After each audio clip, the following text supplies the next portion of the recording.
Thank you, everybody, for joining us. We are now joined by head coach Kevin Porter. As a reminder, if you have a question, please click raise hand and I'll call upon you. For our first two questions, we'll go to Jacob Myers, then Pat Murphy. Jacob, go ahead. Hey, Caleb. Good afternoon. Hope your trip back was good. Just with Molina, what is the specific issue with him, and do you have an update on Darlington? Yeah, with Molina, it's a hamstring. He had several hamstring issues last year. He had 3 or 4 minor ones, and I think what we're seeing with him is he needs a thorough kind of return to play, strengthening, and address some of the issues he's had in the past that maybe weren't corrected. So these are tricky, these injuries, and we certainly want him in now, but it's really important that we get him right, we get that thing strengthened, and we don't want to have a bunch of little hamstring issues this year, which is what we were starting to see in the preseason, similar to what happened last year in Minnesota. And with Darlington, do you have an update on his status? Not if he'll be available, but just what the injury is. Yeah, MRI today. Okay. It'll be a very minor injury if there is one. It could be anything from a minor, very minor strain to a contusion. But he definitely felt a little bit of a tight hamstring, but be very surprised if he's out at all. Probably Thursday for sure, doubtful, but we were going to rotate anyways in that game, a lot of guys, and we'll see on Philly. It depends a little bit on what this MRI says, but worst case scenario, I think he'd be back after the bye week. Thanks. Thank you, Caleb. For our next question, we'll go to Pat Murphy, followed by Ori Benatar. If you would like a question after that, click raise hand. Caleb, while we're on the injury talk, could you just update on some of the other guys, Marlon, Harry, I think Derek and Pedro also left out. Just, is there anything serious we need to know about these guys, or will they be able to be available here at some point this week? Derek, ankle sprain. So, with these injuries, it just depends a little bit on the pain tolerance. But he was feeling a little bit better today, hasn't trained. Probably doubtful for Thursday. Similar to Darlington, worst case scenario, he'll be back after the bye week. Could be available Philadelphia. We'll see how he progresses. Harry's back in. We need to build his minutes up again because he was out for 10 days. But could probably get some minutes in this Thursday game. Who else? Pedro and Marlon.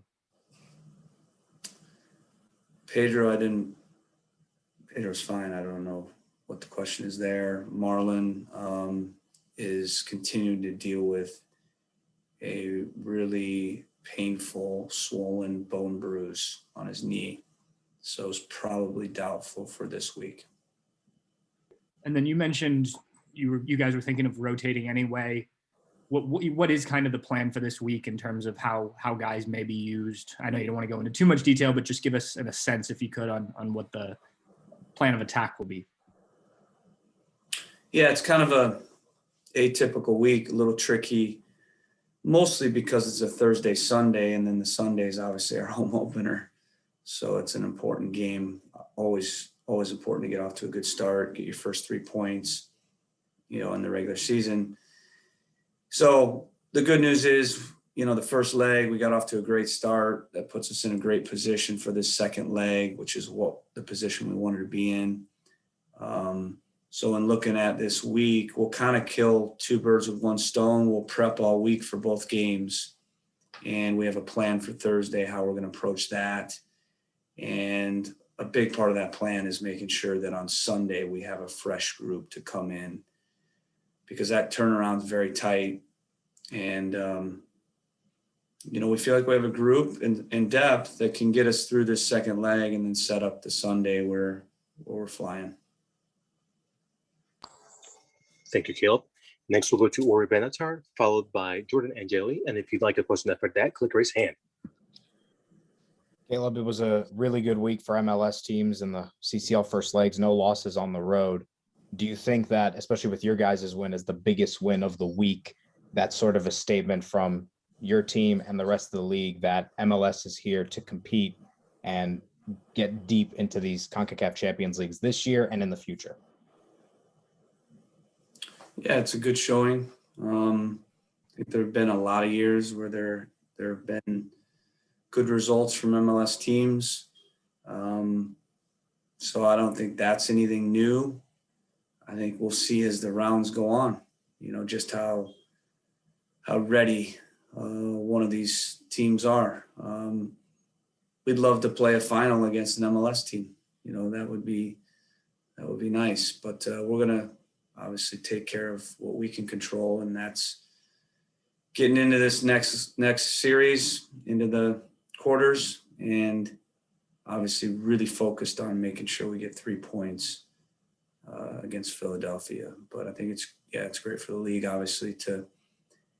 Seems to be a buzz for sure this year. It helps with the TV games, helps with the timing of these games being kind of the first chance, to see the MLS teams. And I think there's been a buzz, and it's great. It's great for our league, and it's good to see. From our standpoint, it's great for us to get our first road win as well.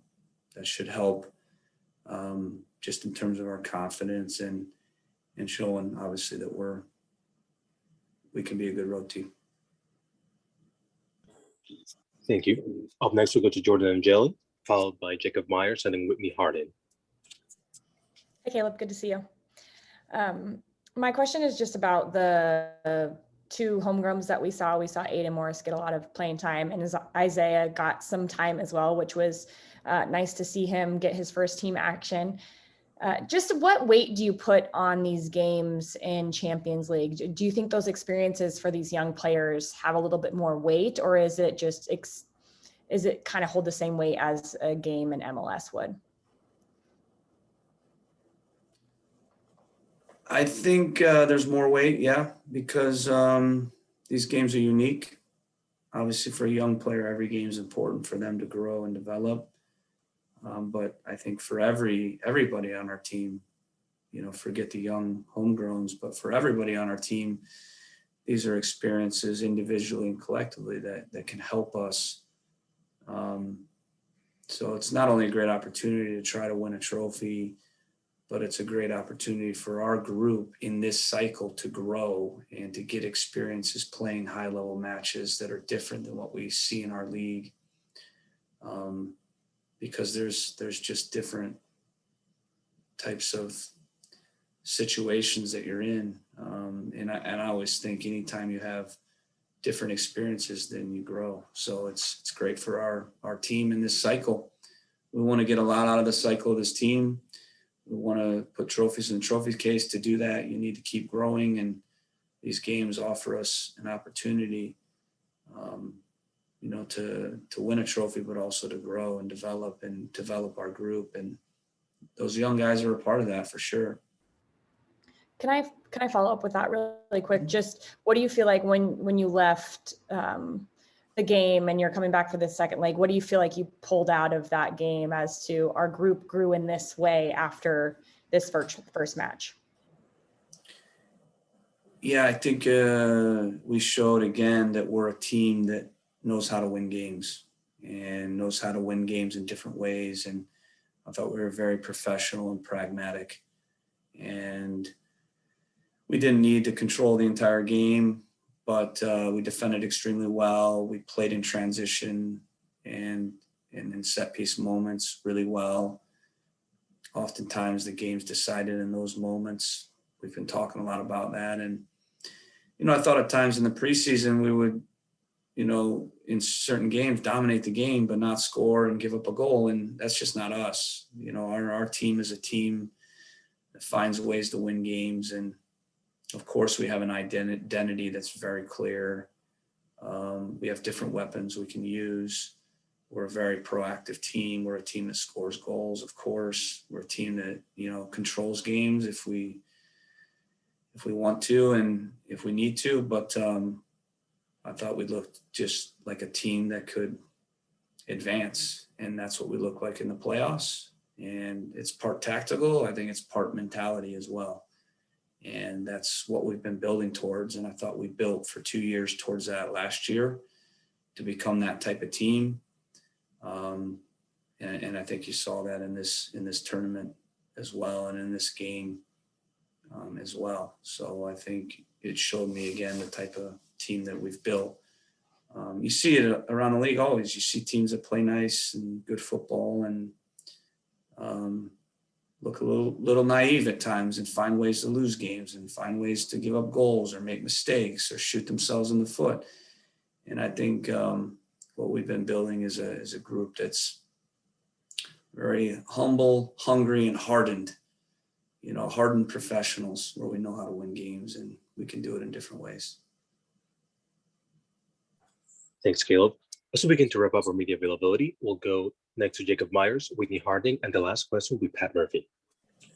Caleb, with Alex Matan in the group now, do you expect him to be available for selection as soon as this week, or is there a little bit of time you need him to kind of get adjusted to things with this group? Yeah, right now he's not cleared medically. So he's got a couple days for that. And Okay. we're hoping Saturday maybe he can start training. And Uba's another one who's coming back in after being out 10 days. So he was in training yesterday and today for the first time. So we're starting to get some guys back. We're still not healthy. But I think with our depth, we've been able to manage it, and that's what you want. You don't want anybody talking about the injuries. There are a lot of them. There's a lot of situations that have happened in the preseason, and I think I said it. We played with a lot of academy guys in those games, and now we're starting to get healthy. I thought it was the first time in the first leg where we looked a little more complete, and I think we'll continue to get more and more complete from here on out in terms of getting our depth and everybody in together, competing competing for spots. And we're still a little thin in this Thursday, Sunday. It's going to be tough to manage. We have to be very smart in our selections and how we rotate, how we use our subs. We'll definitely be using all 5 subs, and we need to work some guys back in as well. So just figuring out how many minutes those guys can play, Harry, Booba, Artie, and then setting up Sunday as well. Thank you. Up next, we'll go to Whitney Harding. Hey, Caleb. I'm kind of going to jump on that depth idea. You guys talked so much about it in the offseason with the moves you made and the acquisitions. Did you think that it would come to be this important this early? And you talked about using subs already this week and how many you're going to use. I mean, how much good practice is that for you and your staff and not just the players with strategy? Yeah, depth is always important. Depth helps me sleep at night. Lack of depth gives me gray hairs and, doesn't allow me to sleep, because I know in this game and in this job, anything can happen on any given day, always. If you're not prepared for that, if you're not ready for it, if you don't have depth for that, then you're going to be one of these guys that says, yeah, we were injured and we lost. And, I learned that over time. So more and more players we can get, the more and more guys that we can go to, being prepared for any problem, any issue, any injury at any time is key. No one cares. No one cares if you're injured. But it's also why it's the first question all the media always ask every single day, because, it's what fans talk about and it's what they worry about as well. So don't worry. We got good guys. We'll figure out ways to win no matter what this year. And we showed that last year as well. For our staff, it's always a practice we go through. We're always thinking, about who would step in, what are our subs. We spend a lot of time on that constantly every single day, preparing for every scenario, rotating, subbing, and being able to manage tight windows, different competitions, and injuries. Thanks. I'll make sure to tell everybody to calm down. Okay. Let me lose sleep. You guys can sleep well, and hopefully you'll sleep well because we win games. Thanks. And then our last two questions will be Jordan Angeli and then Pat Murphy. Just going on depth, first few minutes we got to see from Bradley Wright Phillips, and there was a lot of thumbs up from him. You could tell that the connections were so close. How important are those minutes for him to be in with players like Lucas, to be able in game situations to start to understand each other in those big moments? Yeah, I love the process of getting to know a player, and I love working with, a player like Bradley, who's been around the block, great professional, proven himself. But I look at myself very much as a guy that is flexible depending on what the player needs. And especially for a senior player, I've learned that you really just need to a little bit cater to them and what works for them. And I told Bradley when we signed him that I wanted him to play as long as he could, because I think he's a player that's done so much for the game and performed so well in our league. And, I love the chance to kind of extend his career and to continue to give him good moments in the game. And I'd love to be able to, win a trophy with him. So I'm loving working with him. He's a really good guy, a great professional. And it's interesting. He has a rhythm, in preseason, and he likes to start slow, but he knows when he needs to be ready. And that's what good players do. And what I've seen is he knows he's going to need to be ready in this next game, because I think he's had his best week of training this week. And you could see it building in the last several weeks of preseason. Really looks sharp. And he's going to be a nice player for us, whether it's off the bench, whether it's being rotated into a game where we need him. But I'm enjoying working with him. And for our final question, we'll go to Pat Murphy. Hey, Caleb, just back to Kevin for a minute. When we talked to him a couple weeks ago, he just seemed real excited about the opportunity and playing with this group. So when you have this type of issue come back up, what were the conversations like with him? Was this kind of a mutual thing to get him ready for later in the season? Was this something you guys felt needed? Just, kind of what was the conversation? Because he did seem so excited to get going. Yeah, no, I think he's very excited, and we're obviously very excited to have him here. When you really look at our signings, most of them were depth pieces and guys that could help, create a really strong 1-2. He's the one main guy we signed to be a starting player. And so disappointing to not have him in right now. But you look at it, this is why we kept the core, and this is why we added depth. We won the MLS Cup with basically the group that we're going to have now, and we have more depth than we had last year. So, but I would say that, in the 11, we're not any better than we were last year, other than just the group continuing to grow together. But he's a great player. He's an unbelievable talent. It's just too bad that, he's going to be out for the next couple months. Because he does have I think a lot to offer our team, and he brings some different things in terms of creativity. But is what it is. It's early in the year, and again, we have a good team, so it's not like we're worried that he's gone. But of course, you always want to be better and better. But we have to do right by him, and I wouldn't say I guess it's a mutual decision. He's injured. He's got a hamstring injury, and he's had several of those over the last several years, and it's probably a little bit tied to his ACLs as well and the rehab of that. So we need to, through our medical staff and sports science and strength and conditioning, we need to make sure that his strength in his legs and his hamstrings are what it needs to be to be the player that we know he can be. So He's got a hamstring now, but he needs more work and more time to build that thing the right way. Thank you, Caleb. This is going to conclude today's media availability with head coach Caleb Porter. Thank you all of you for joining us. Thanks, guys. Thanks, Caleb. guys. Thanks, guys. Take care.